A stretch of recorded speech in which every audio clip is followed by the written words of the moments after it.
Okay, good morning, good afternoon for y'all on the East Coast. Thanks so much for joining us. It is our June CPG Unpacked, and today we are tackling all things scaling from natural to conventional. So thanks so much for joining.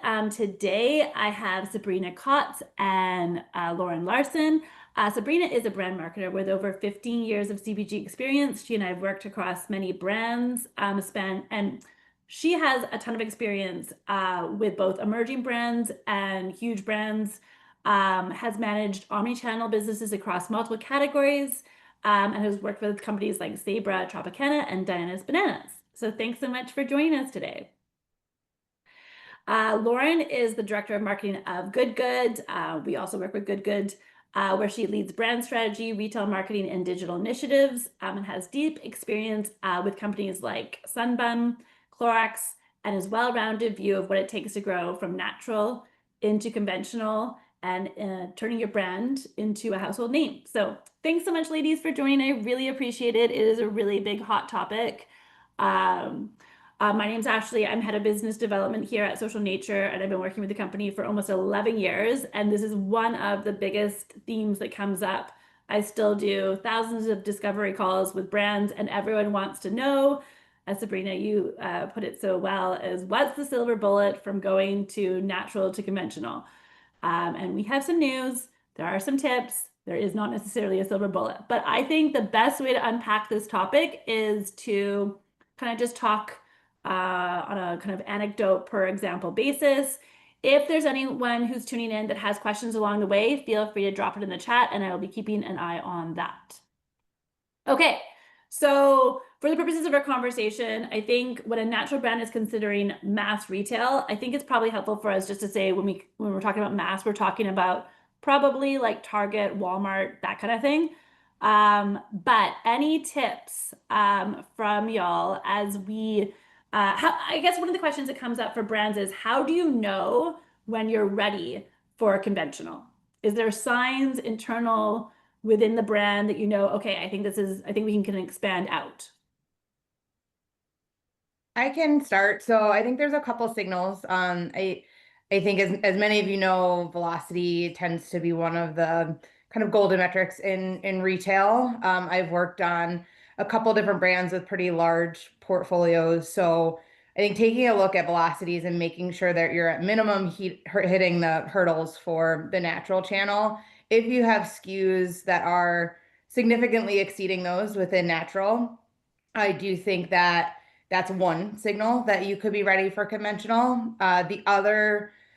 Some other signals are if you're doing quite a bit of social listening or if you're looking at ratings and reviews on retailer websites, if you have a D2C channel and you see a lot of consumers talking about certain things. I do think the more buzz there is around SKUs and kind of that brand awareness would help. I think one of the main concerns or opportunities, either way you can think about it, going from natural to conventional is you're moving into a completely different competitive set. So you need to be able to stand out with consumers. You need to have brand fans that will follow you from the Whole Foods and Sprouts of the world into Target, Walmart, grocery, Meijer, ShopRite, any of those. So people that will follow your journey from one to the other. Where you may run into some issues are if those consumers don't follow you from one to the other. We know consumers are shopping across multiple channels. Having to completely grow that brand awareness and that velocity from scratch in more conventional retailers can be a challenge as you're thinking through natural channel distribution. Follow-up question to that because it comes up all the time, and obviously I know it depends on category, but do you have a sense of like baseline of expectations of velocity from natural to conventional? So like, and I guess this is like if your average sales should be 5 per store per week, say in natural, what would the like equivalent of that to be to quit conventional? Conventional tends to be higher. Yeah. So I will say velocities, expectations, just given there are generally more brands. So I would say the set in natural retailers tends to be a bit more limited. So you have a more expansive set, so more competitors. So velocities tend to be higher. It's hard to go one-to-one. I tend to think about it almost in quartiles. If you're buying spins data, like you really want at least one of your SKUs to be in that top 25% of your category. So we think through it that way a lot of times. But having that data and being able to look at velocities and get a good sense will help. But I think at least in every category I've worked in across the board, conventional velocities do tend to be there's higher expectations in terms of a velocity metric than natural. That's fair. Lauren, how about for good? I know when you look at kind of like your stage of growth, especially I'm making some assumptions here, but so correct me if I'm wrong. As you go from like Fresh Time to Whole Foods, and then say from Whole Foods to Publix, how does your challenges and focus differ at that stage of growth?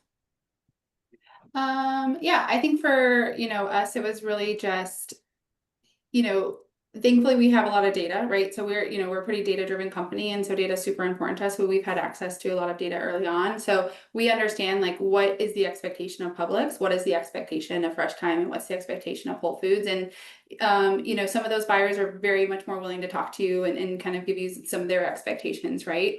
I think, just like Sabrina said, yes, you have to, perform faster, but what's great is there tends to be like a natural aspect of it, right? So no one's going to think that you're going to compete with the number one brand, but they want to make sure that you're, growing, you continue to grow, you're getting there, and you're outpacing maybe some of their slower movers, some of the slower brands. I think when you think about a Whole Foods, it's a very typically a national account, right? So you would almost think about that one as a mass retailer in a sense, because you can have that national aspect of it, where Fresh Time and Publix are going to have your more regional.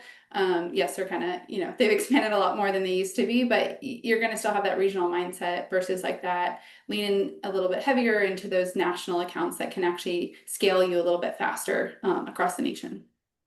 That's fair.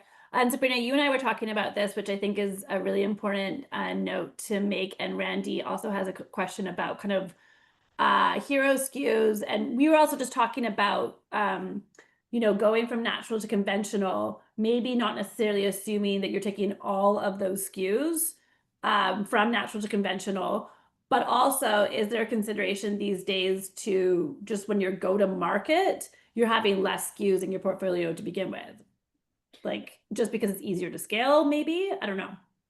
Maybe, and I think, Lauren was just talking about regional preferences. Like when I worked with Sabra, we had a couple flavors that did really well in some regions and weren't necessarily the best national sellers. So we would work with regional retailers on those, and then we would have others in the portfolio that were more national. I will say from a consumer lens, it does get frustrating to them when like you have all of these SKUs and you're advertising them on social or retail media networks or however you're kind of doing your top of funnel advertising, and they can't find them in their area. So I did work recently on a brand that had over 20 SKUs in the portfolio, and they were doing great in the natural channel. We took a hard look at them when we were moving over to conventional and kind of picked the top, call it 3 to 5, to go into all conventional retailers with, so that there was at least consistency across the board.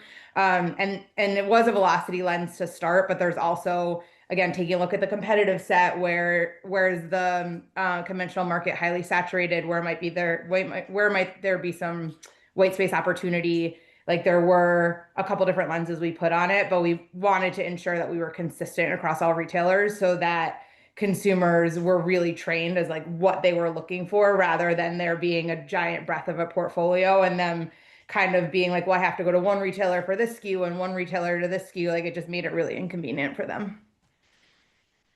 Yeah, that makes sense. Lauren, how about for good? Is most of your SKUs available everywhere? So we have about we call it like core 6, and those are like where we present everywhere, like mass, that's all you're going to see on a slide. Yes, you'll see like our total portfolio, but there's 6 SKUs that are going to perform really well at the shelf, right? There's like 6 main flavors within jam, and that's kind of like where we lead with. It also makes the most sense in terms of like, is the consumer going to shop for this in terms of velocity, right? We don't want to drop super low, so we don't want to pick those SKUs first. Obviously, if you shop online, we have, 20 plus SKUs. And so some of that is, you just have to have certain flavors, right, to capture that consumer. But your everyday SKUs, your workhorses, like that's exactly what we lead with. And we used to only have 4. We've actually introduced 2 within the last year. So again, like as we've grown, as we've seen retailers grow, you have to kind of grow that billboard eventually. And so now, we're leaning into 6 versus 4 before. Got it. That makes sense. And so then once these products are on shelf, everyone wants to know, and this is a registering question, how do you support retailers at scale? Sabrina, you mentioned top of funnel. Maybe we can kind of like talk about like top of funnel, mid funnel, low funnel tactics, because I know that that's often comes up. And your strategies might, that's a big question. So yeah. I will say it differs retailer to retailer. There are some that certain channels mean a lot to them, and others that particular channel doesn't mean as much. So I would say from a top of funnel perspective, I mean, you obviously have your own channels. So any of your social media channels, if you are choosing to work with a PR professional, you have earned PR. So there's definitely ways to get eyeballs on you. Once you start getting into more retail specific, that's where it gets a little trickier. You can work with retailers like Instacart, or a lot of retailers have their own retail media networks, and you could hit different parts of the funnel, whereas display is more middle of the funnel, sponsored search is more bottom. Some retailers really value couponing programs, some value in-person demos, some value digital demos. So it kind of depends. I try to take it as a lens of percentage of marketing spend you have per retailer, and then think about how your marketing spend breaks out that would blanket. So social media, et cetera, like where does that blanket go? Take a percentage of your total marketing budget and say this crosses all retailers, and then look at each retailer and determine how much from a budget perspective you should be spending. And that might vary. It could be straight lined across. It could be we're going to overspend in one retailer, knowing that we have a heavier competitive set, that they're a really important retailer to us, like it's worth an overinvestment. There might be a region, like say you're really strong in Florida, and we know that Publix has a pretty rigorous trade program with their BOGOs. So we know we're already like investing a decent amount from a pricing perspective, and we have good brand awareness in Florida. So maybe you pull some marketing dollars there and dump them somewhere else. So really kind of, and vice versa. Like I've worked on brands that have terrible representation in Florida, and we need to really work to increase that. So it's really going to vary across categories, across brands. And I say test and learn, try to do things that you lock up budget for, call it 90 days, 6 months max, and then determine if something's working. And then I think the nice thing about a lot of things being digital first these days is you can pivot. I mean, there's great partners out there that you can move money around, you can change strategy, you can change messaging. So one, make sure you're testing long enough to make sure it works. Most things are on either a 14 or 30-day attribution model. So you don't know if anything's working for at least 2 weeks. I also know people that change budget every day, and so you don't get a good sense of whether it's working or not. But also don't fall into the rabbit hole of like testing for too long. Make sure you can move those dollars elsewhere if you need to. That's fair. Lauren, any comments on kind of like yeah, I mean, I'd echo that, right? Of like start small, like figure it out and then scale it. I think there's a lot of programs that allow like national, that allow regional. And so I think it's like invest, quickly in the regional, understand. And, if you can test different price points, I think is always super important. And I think just because you tested it once, like test it again, right? Can you go lower, right? Like as your brand awareness drives, like, we started out like, super heavy discounts, and it's like we've been able to scale back very quickly within like the last year and a half, right? So it's like, how do you overinvest also in the beginning and then sort of underinvest and, sort of right the market as your brand awareness starts to grow, I think is also important. So it's not just a, one and done, it's like a constant learning as you sort of, as one avenue grows, right? You can kind of start to shrink the other one. Yeah, that's fair. I often find with social nature, because we can go retail agnostic and then slice and dice the data, it is always interesting to see like preference by region, which has come up, but preference by retailer. So like a type of shopper, obviously, I have use case in mind where this brand was launching an acai bowl. And of course, the acai bowl did wonderful at Whole Foods, but as they were taking it to Target and Walmart, the kind of like the demand for product dropped a bit, even with a discount in mind. So it's kind of interesting to see. And what our takeaway from that was that they really needed to unpack the benefits of acai more as you went from natural to conventional, because just the ingredient itself wasn't as like widely understood, which is always interesting to be able to see through the insights. Question for you guys, because you guys have both have worked with Social Nature across a number of brands. Well, you, Sabrina. Is there kind of a time and place in which Social Nature does really well for you folks, or and other times where you're like, no, I'm going to use another tactic because I know the retailer. I mean, I know Walmart loves Ibotta, so like, is there kind of a rhyme or reason to when to use Social Nature?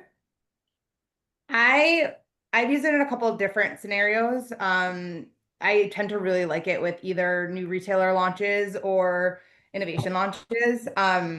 Obviously, I mean, great to get the product moved, great to get feedback. I find the ratings and reviews to be really helpful. Even if we're not syndicating them, I code them and then slice and dice. I worked on a launch that we ran a Social Nature program very shortly after with Whole Foods.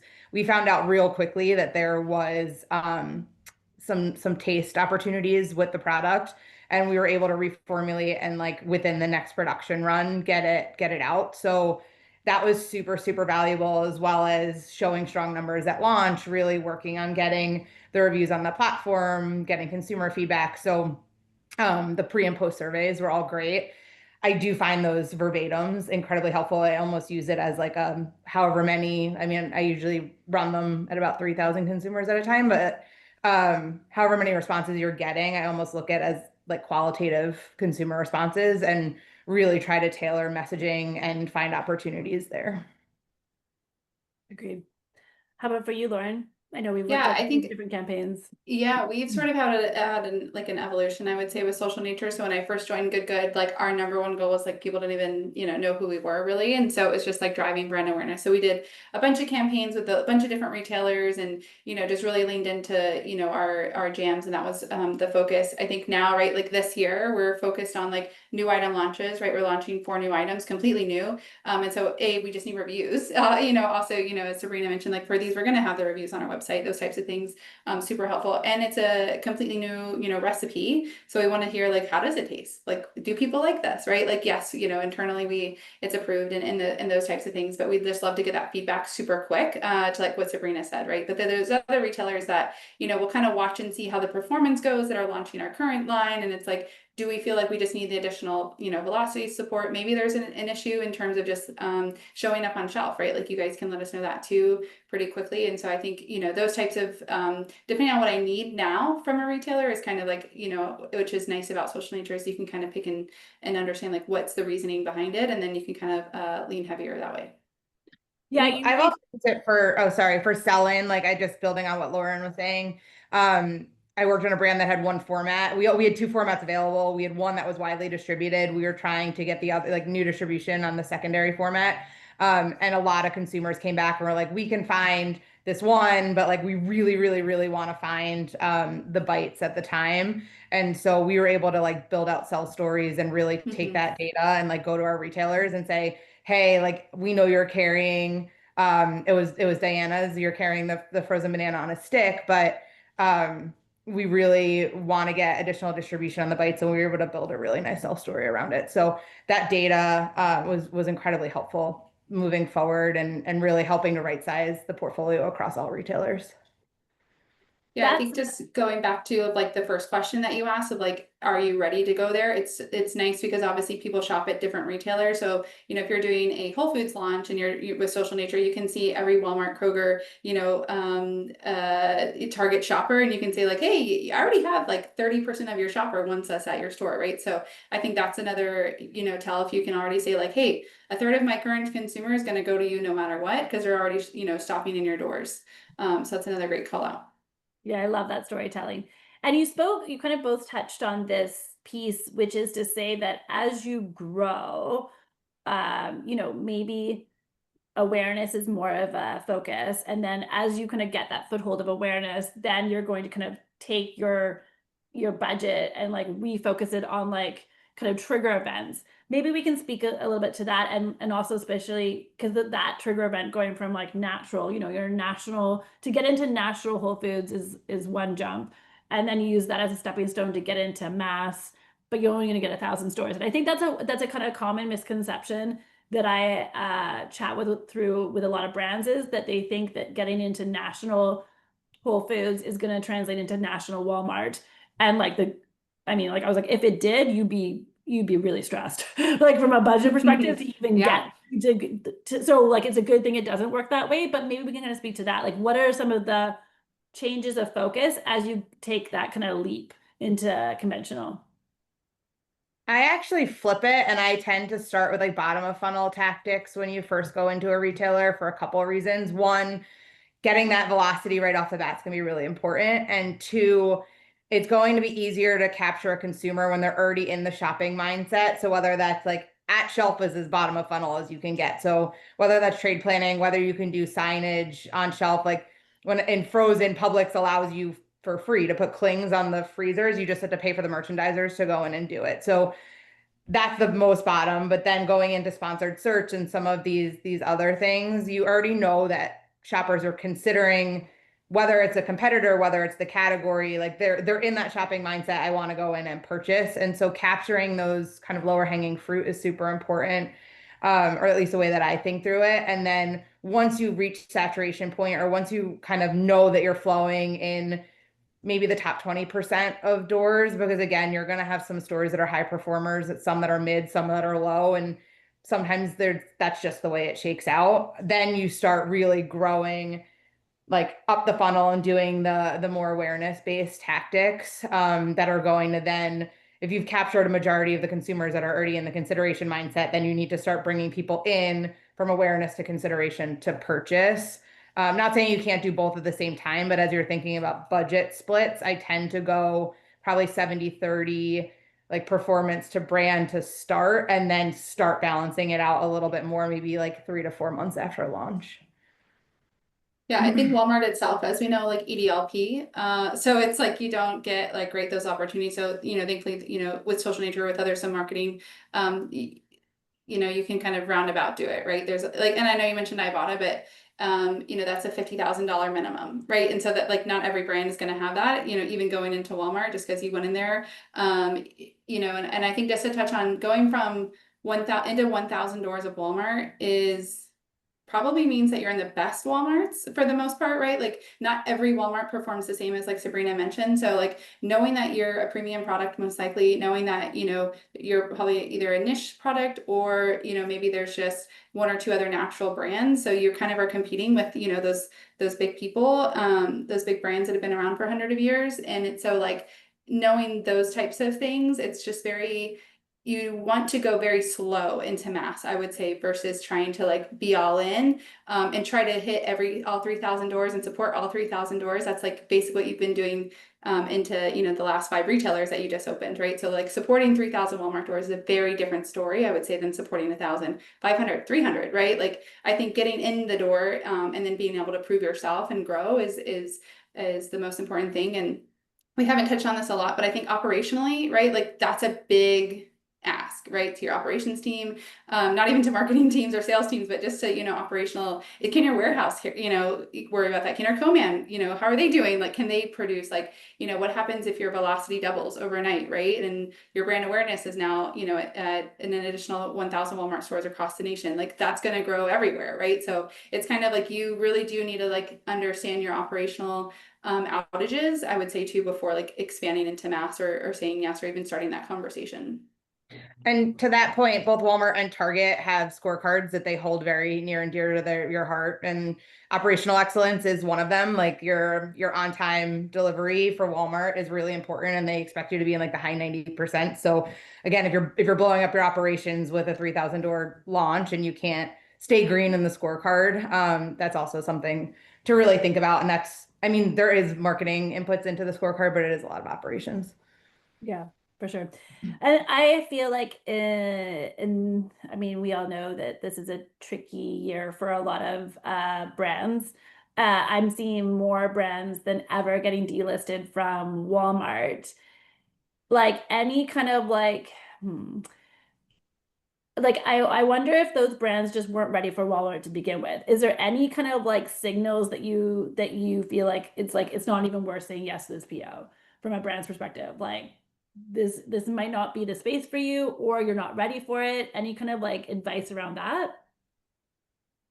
I think for me, I've always kind of, brands have to do what they have to do to like stay afloat, right? So like you do what you have to do. But I've always like Walmart should be either your first account or your last account. It's kind of like how I've thought about it. And it's really just, you could take every account that you have and all of the money, all of the energy, all of the time, all of like the stress is going into one account now, right? And so it's like because you have to be successful at Walmart, right? Like you have to be. And like, I can be transparent with Good. We went, they needed us actually. Like, they had some brands that weren't able to supply, after COVID and that type of stuff. So they were like, can you go to all accounts? And it's like, yes, we didn't make sense at all accounts, right? And so now we've scaled back and, and we're, slowly gaining our growth as our brand awareness grows, right? Like now it makes more sense for us to go into more Walmart stores. In the beginning, we shouldn't have gone into as many as we did, and that's a learning, right? And so, and I think it's just now it's like we understand Walmart, we have the right, operational aspect of it, right? We have the right vendors and those types of things. And so I think knowing what what we know now, knew then, we probably would have paused. But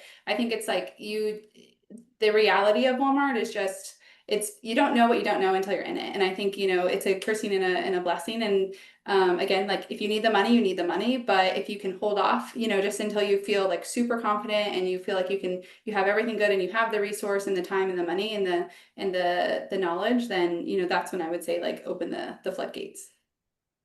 1,000%. Thanks for sharing. That's really helpful. Something that we touched on, but I feel like we kind of blew past it, and I just want to circle back on it because it's a common question that I've heard is, what's your take on using promotional pricing or discounts early? So obviously, I have tons of brands who one of the reasons why they love Social Nature is that they don't have to have a TPR at store, that they're actually using Social Nature to support kind of that pull through. And that discount is kind of largely hidden from mass because they don't want to teach consumers to like, a Made Good comes to mind. I'm a mom with 2 kids under the age of 5. I know Made Good is on sale at store almost 90% of the time. So if I happen to see it's not on sale, I don't buy until it's on sale again. It's just like, but I mean, they have such huge market share, they probably are doing just fine. So, I mean, just any kind of advice on discounts at store level, and also like how much pressure are you getting from the retailers to actually have the product on sale? I mean, there are benchmarks that most buyers are expecting in terms of TPR activity. Like, I mean, you hear 16 weeks, you hear quarterly. I mean, like generally the expectation is 4 times a year, whether that's 2 weeks, 4 weeks. I mean, it kind of depends on the category. So I always say, I mean, just make sure you're allocating, call it, I mean, 20% is an average, but 15 to like low 20s in trade in the P&L. So, and then just make sure you're marrying into that account by account. I have seen brands kind of scramble and add additional TPR activity. And I think 1, it trains consumers to purchase on deal. And 2, then it also sets buyer expectations that you're going to do increased TPR weeks. And it can be harder to pull back on those. And there's some categories that is just, there's a lot of switching. I worked in orange juice for 6 years, like a ton of switching behavior.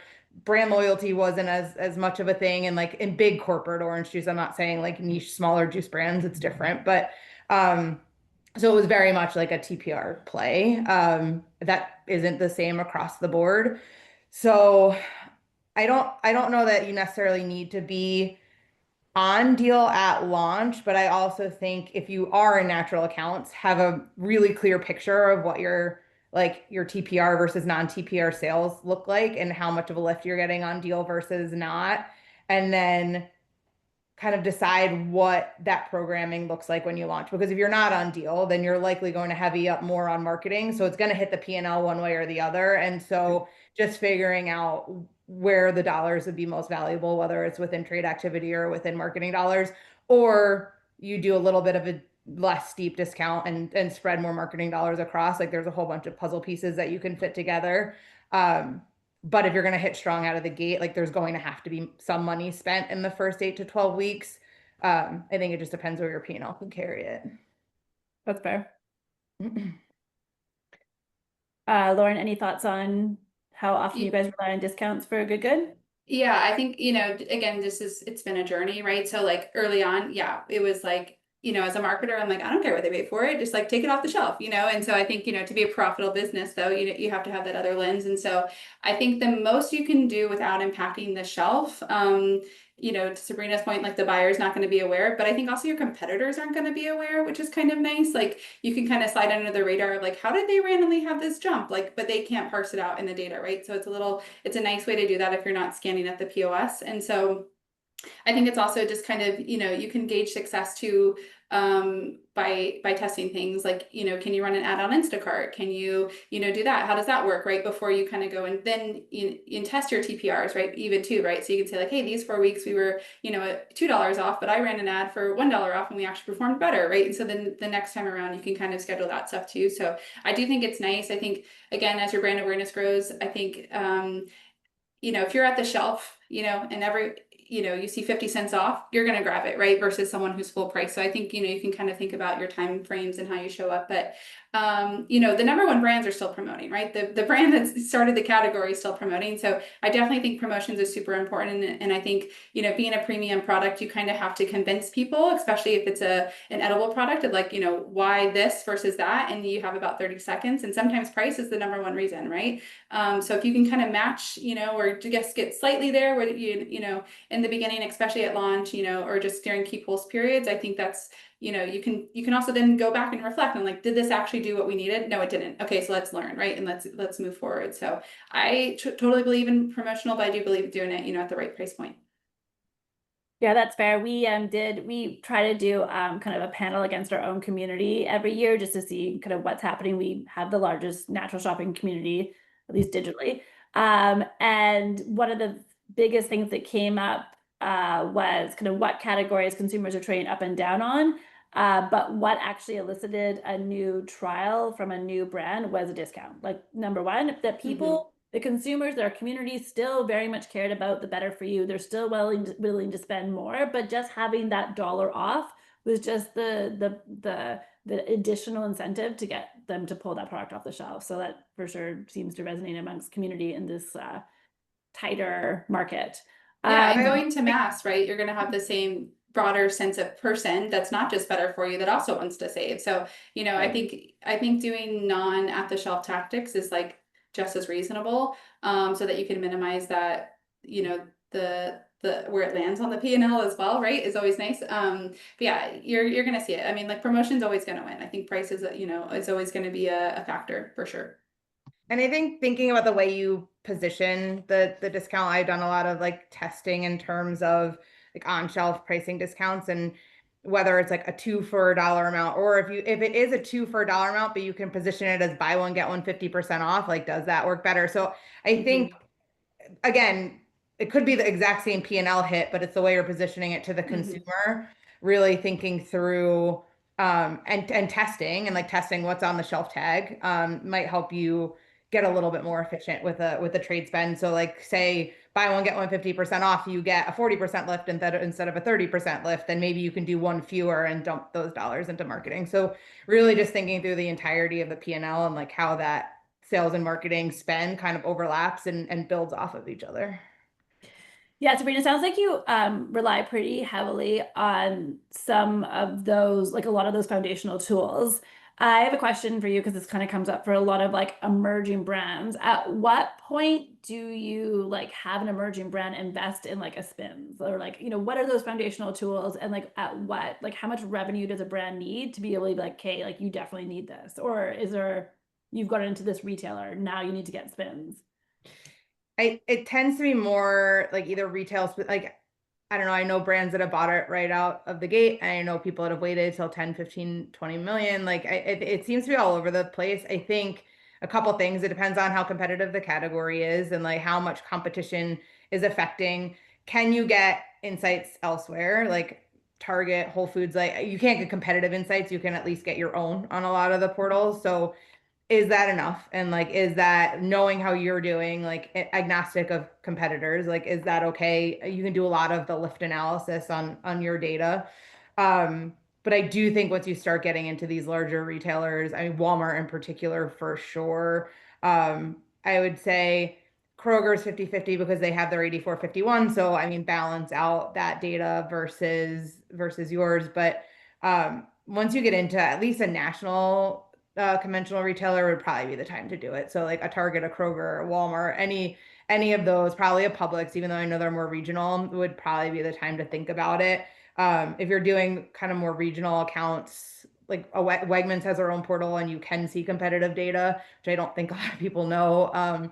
But there's somebody you can email and get access to their portal. But some of these regional guys, I don't know if it's as important, but once you're hitting kind of cross region in a large retailer, you probably should start thinking about getting some sort of syndicated data, whether that's Nielsen or Spins. I think it kind of just depends what level of data you need.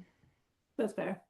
Yeah, and I think with all of that, you can also do one time, right? Like you don't have to just lean straight into a subscription. If you're like, hey, we're presenting to Walmart, what can you guys do for me? You know, if they know like, hey, if they get into Walmart, they can afford it, right? Like they might, work a deal with you. You know, Spins is growing like crazy. So I think, there are always, and you're going to have data in the natural channel, most likely, right? If you're already there. So that's, where Spins is going to help. And just knowing, just category, right? Like, and typically it comes, they'll provide, hey, here's how the category is doing. Here's maybe how the number, top 10 brands are doing, they'll be blanked out, but at least you can kind of see how do you range with that. And so it doesn't always have to be first in of just like leaning super heavy into subscription. It could just be one-time pool as well. Cool. And then as we kind of like think about closing out the conversation, I feel like something that's also been pretty hot topic is like how much are you doing this in-house? How much are you like relying on fractional partners like Sabrina? Like where kind of, and the other question I have is like, how much are you relying on brokers these days? How many brokers are you working with? Like any kind of advice around that? Because I have a lot of questions from registrants around, okay, like how do I actually get my product on the shelf? And, you know, are we doing this in-house these days? Are we still relying on brokers? Kind of maybe we can help folks with that. Lauren, I was like, you're in a different kind of space than I am, so do you want to take it first? Yeah, I can take it first. I will say, hopefully there's no brokers on this call, but I would say that brokers today are very different than they used to be. Just the expectation and what you get out of a brokerage is sometimes used to have this like 15-year relationship and the buyer was, there for 15 years. It's not like that anymore, right? Like every 2-3 years, the buyers are changing. Every 2-3 years, 1 year, your broker account manager is changing. So I think it's just, they're great for paperwork, right? Sometimes you have to be on them though to follow up, like, hey, did this coupon get submitted? We've had some issues with that. So, I think there's one tool that we use and we actually still, we get requests for samples and that's up today is like Range Me. A lot of the bigger retailers, right? They understand that like smaller brands need that. So like we've used that platform. We just had a request literally on Monday for like a smaller convenience retailer, right? So like we're still getting, stuff that way. And I think that's a really good option. I've also seen other brands like on LinkedIn just like reach out to people on email and like hopefully this works out, I don't know that I would always recommend that, but yeah, I think there's also certain brokers that work really well. So we have a broker like just for our Walmart business, right? Because like they have a really great relationship with Walmart. We have a broker like just for Costco business type thing, right? So there's opportunities of that. And so yes, that gets expensive. Yes, everything's negotiable as well. I would say that it's like I would have never take, if they say, hey, 6% of sales, be like, hey, let's do 2%. We'll work up to, XYZ if we can hit these certain numbers. So but yeah, I think it's just all about communicating, right, as well, just like on social. I've seen too where like buyers are reaching out to brands because they blew up on LinkedIn or I'm sorry, on TikTok, right? So it's like if you can drive that social conversation, you may even have those retailers coming to you, and knocking on your door as well. So I think, I've seen it work a couple different ways, even outside of like the broker model, which I agree with everything Lauren just said. But in terms of even in-house resources, I think it always depends on like how much bandwidth does somebody have and how much kind of internal, I don't want to say like knowledge, I'm not talking about like knowledge of the company, but just like I know this goes back and forth on social all the time. Like, do you have internal? Do you do it external? And I think there's advantages to both. And I think it just depends like how quickly and with what personality and like how much you're focused on that social channel, because social management these days is multiple people full-time job half the time. So I do think there's there's definitely areas for like agencies or fractionals or whatever to come in for some like strategic support. And then there's internal execution that can really get into the nitty-gritty details.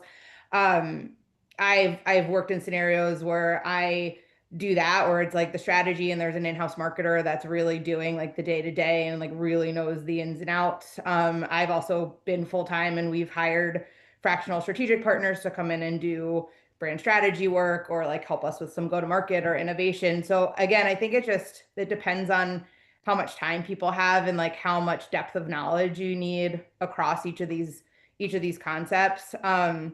I've also done it where I'm the solo marketer and working a quarter of the time and I'm doing both strategy and execution, but that tends to be on very small brands. Anyone that's in that like 5 million plus, like generally would have somebody more junior and then be bringing somebody either fractionally or an agency in to help kind of that thought leadership partnership with the leadership team and really like driving the strategic agenda to move from that 5 million to 10 million or 10 to 15, however that works.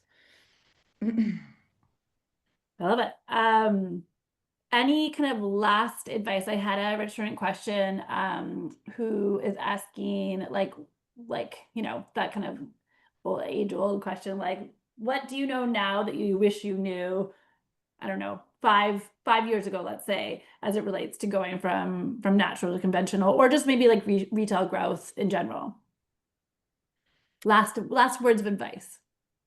Don't go too fast. I know Lauren said the same. Like, I mean, saying no is okay. Like the people will come back. Like it's not like you say no and they'll never come back and talk to you again if the brand continues to grow and show success. Like it is okay. I have one brand, a couple brands right now that are over their skis from ACV and the velocity is not there and they don't have the dollars to spend to get the velocities to where they need to be. So once you get delisted, it is harder to turn around and get back in rather than saying, no, we're not ready in the upfront. I think there's respect for that. So I think that's one. I think two, right now, like marketing, sales, it is evolving so fast that um it's keeping up with it. Like even I would say what worked 5 years ago doesn't work today. Like what was working 2 months ago isn't working today. So it's just staying nimble. Like I've learned really quickly not to lock up a ton of budget for long periods of time because there's going to be some tech, something that comes in that is efficient. And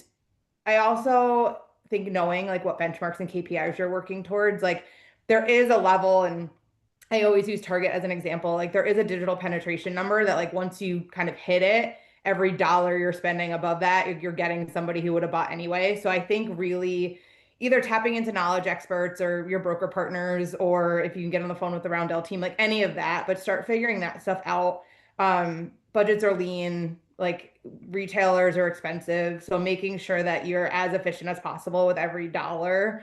And sometimes it is like the really not sexy grunt work that moves the needle. So I think it's also kind of not being precious about what's working and what's not, because I do think there's a lot of brands that like really want, and I'm not saying like the sexy, fun brand building stuff doesn't work. It 100% does. But but don't always just focus on ROAS. Like you need to kind of find that middle ground. And I find myself still sometimes getting into like performance marketing's working, let's keep going. And we need to think about the brand. So I think it's having a good network. It's having people you can bounce ideas off of. And it's like not being precious about taking other people's ideas and opinions and testing and just like really working through it because the market right now is ever evolving and it's super competitive. Yeah, I love that. I noticed on LinkedIn you recently asked like, "Hey, I'm thinking about it. I'm thinking about convenience and I'm thinking about it this way. I just want to like double check, am I thinking Yep. about it correctly?" And it's like that's like incredible. You're one of the most skilled like fractional CMOs that I know, and you're still like, just want to make sure. And it just goes to show you that Just want to check. it just goes to show I don't you. know what I don't know. So I'm like, Yeah, always ask the questions. yeah, And for like, I've been sure. doing this 20 years, like, and I still ask a ton of questions. Like, Yeah, oh, I and I love ask that. them to people younger and less experienced than I am because like they've been in the weeds on totally different things than I have. Yeah, So, yeah, it's leverage your network, ask the questions, and what works for someone's not going to work for everyone. So just know that if you hear of everybody using one tactic and it's like not working for you, it's totally okay to walk away from that too. love it. Lauren, how about for you?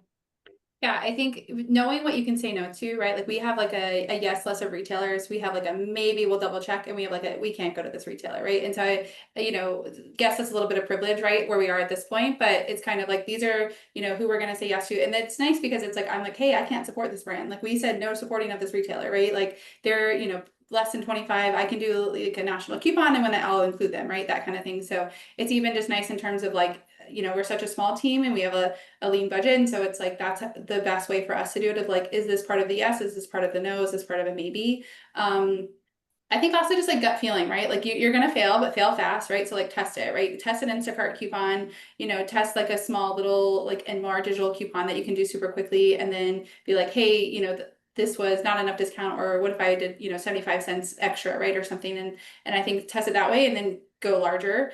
And I think I would say those are the two, like do your testing, try it. And then I think also just like listen to your gut, right? Even today, like I'm, talking with my CEO and I'm like, it just doesn't feel like this is like the right spend. And he's like, what's not the right spend, like, it. And so don't spend it. Right. And so I think it's just like, you got to trust yourself at some point too. Love it. And I think that what you just said is like, know what you're saying yes to and know what you're saying no to. And also like maybe leaving like a little buffer for the maybes. Cause I think Yeah. one of the things that Social Nature, we have certainly made the mistake of saying maybe to everything and then lacking focus. So I think just knowing, like staying focused, because there's just so many distractions in the market right now. And yeah, I mean, honestly, ladies, have been so lovely. I love this chat. I feel like there's so many pearls of wisdom. And in fact, I can imagine that a lot of people will want to follow up with you to kind of unpack some of the pieces that we did touch on. So Sabrina and Lauren are more than happy to take you up on virtual coffees, so feel free to find them on LinkedIn. But thanks so much for your time. I really appreciate it. And we will all chat soon. Thank you. Thanks, ladies. Take Thank care. you. Bye. Bye.